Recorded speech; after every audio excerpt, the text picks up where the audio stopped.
Olá pessoal, eu queria rapidamente conversar com vocês a partir de um versículo que está me incomodando já tem uns 2 dias. Está falando muito forte no meu coração e eu queria compartilhar isso com vocês como igreja, porque ela é fundamental para que nós possamos ter empatia, compaixão e amor pelas pessoas, principalmente que estão fora da igreja. Eu acho que o papel do cristão é ele brilhar, ele ser luz e sal da terra, ser um pequeno Cristo, uma tradução nítida, verdadeira, autêntica do Senhor Jesus para o mundo. E é muito importante nós entendermos o que isso significa, como nós devemos representar a Cristo lá fora, na faculdade, no trabalho, na empresa, na fábrica, como que eu me comporto, qual é a minha atitude perante o Evangelho, perante a graça de Deus e a minha responsabilidade como um pequeno Cristo perante o mundo. Então 1 Coríntios capítulo 5, eu vou ler aqui do 6 em diante, fala muito forte sobre esse assunto e eu gostaria de compartilhar isso com vocês para que você também possa refletir sobre isso e ver as suas atitudes, analisar o seu coração e o seu comportamento que vem de um coração com as pessoas que estão do lado de fora. Que diz assim: o orgulho de vocês não é bom. Vocês não sabem que um pouco de fermento leveda toda a massa? Livre-se do fermento velho, para que sejam massa nova e sem fermento, como realmente são. Pois Cristo, nosso Cordeiro Pascal, foi sacrificado. Por isso celebramos a festa, não com o fermento velho, nem o fermento da maldade e da perversidade, mas com os pães sem fermento, os pães da sinceridade e da verdade. Então aqui já temos alguns pontos. Primeiro, devemos ser sinceros e verdadeiros com as pessoas o tempo todo, sejam as que estão fora da igreja ou dentro da igreja. A nossa sinceridade é um testemunho. A nossa sinceridade acerca de não ser um super-homem da fé, de não ser uma pessoa blindada dos maus dessa vida, é muito importante das pessoas reconhecerem que nós somos seres humanos. E nós não temos vantagem nenhuma a não ser uma, que nós conhecemos o Senhor da vida, a razão de se viver. E é nele que nós encontramos a satisfação, a garra para lutar todos os dias, né? E a vitória que nós temos não é nossa, está em Cristo. E nós devemos perseverar diante disso com sinceridade e verdade. Agora preste atenção nos próximos versículos, que eles são fundamentais para entender o que eu estou querendo refletir para vocês aqui. Diz assim no versículo 9 em diante: já disse por carta que vocês não devem associar-se com pessoas imorais.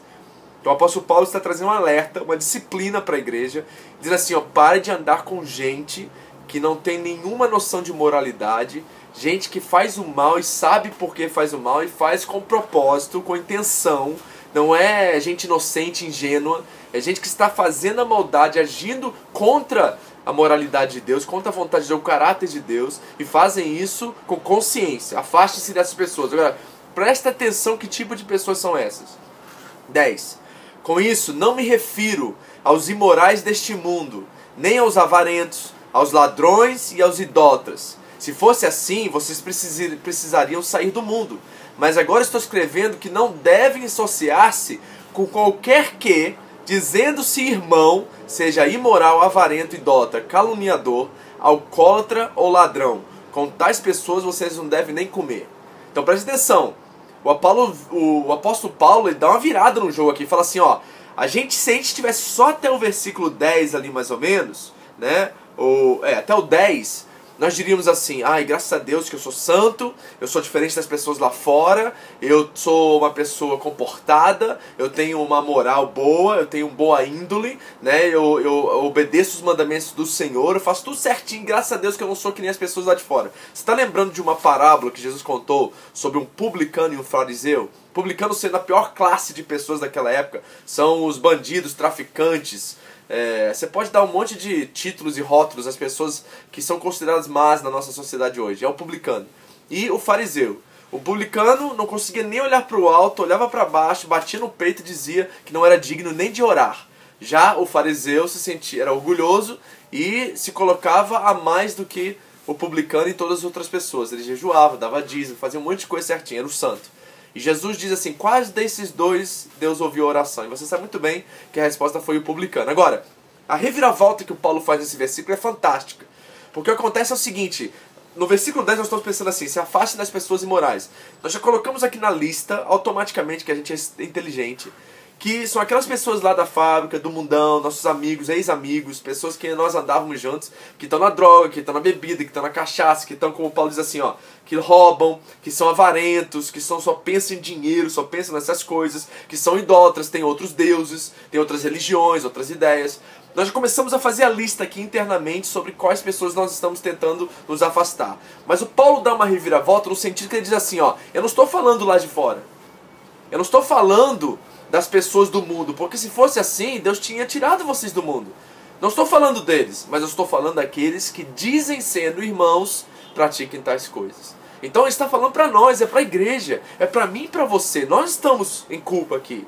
Nós estamos julgando de forma errada, equivocadamente. Nós estamos olhando para fora quando deveríamos estar olhando para dentro e começar com nós mesmos, porque não adianta olhar o cisco que está no olho do teu irmão e não olhar a trava que está dentro do seu.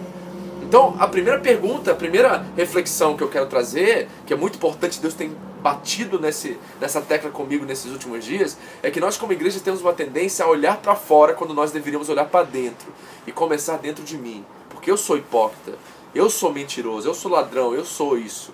E eu preciso reconhecer isso, que a minha tendência religiosa de julgar, de colocar rótulos e títulos sobre as pessoas e não julgar a mim mesmo em primeiro lugar. Agora, olha que coisa interessante que ele diz no último versículo aqui, no versículo 12. Pois como haveria eu de julgar os que estão de fora da igreja? Não devem vocês julgar os que estão dentro? Deus julgará os que estão fora. Expulsem esse perverso do meio de vocês.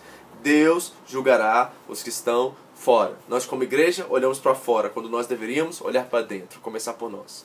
Então Deus vai julgar quem está lá fora. Sabe por quê, gente? Quem está lá fora fazendo tudo isso, eu não estou dizendo que é digno o que eles fazem. Mas quem está lá fora fazendo isso, faz isso naturalmente. Faz parte da natureza pecaminosa do homem antes de Cristo. É normal, é natural fazer essas coisas. Nós deveríamos ser a luz do evangelho, de brilhar de tal forma, de sermos o oposto do idólatra, o oposto do fariseu, o oposto do avarento, o oposto de tudo isso, para que ao olhar para nós, essas pessoas desejam o Cristo que habita em nós e o Espírito Santo que queima em nossos corações, nos levando à santidade, porque santidade não é agradar a Deus. Se santidade fosse agradar a Deus, nós teríamos em outro sistema religioso. Budismo, islamismo, você pode chamar do que você quiser. Porque nossa santidade não agrada a Deus. Nossa santidade ela é usada para matar a minha carne, para que o outro possa ver Cristo em mim. Então, Paulo está olhando para dentro enquanto nós estamos olhando para fora. Eu clamo a vocês, através desse vídeo, que você pare agora de ficar julgando o mundo e deixe Deus julgar. De você olhar para dentro, começar por você e dizer assim, cadê o idólatra que habita em mim? Cadê o avarento que habita em mim? Cadê o fariseu que habita em mim? Primeiro eu vou consertar esse cara, porque esse cara precisa morrer e Cristo precisa nascer nele. Depois eu vou olhar para as pessoas que eu amo e com amor incondicional, empático, eu vou me colocar no lugar delas e clamar e rogar a Deus que eles sacrifiquem o corpo deles por amor a Cristo e se unem a mim para que juntos possamos orar e reverter o quadro que está em evidência na vida deles. Eu preciso, com compaixão, chegar ao meu irmão e dizer assim, não seja assim, porque o mundo precisa ver o Cristo que está em nós. E deixar o mundo ser julgado por Deus. O mundo ser julgado por Deus. Deus cuida disso e nós cuidamos de nós e dos nossos irmãos. E nós amamos, servimos uns aos outros, exortamos e disciplinamos uns aos outros, porque o dia se chama hoje e nós devemos fazer isso enquanto estamos congregando.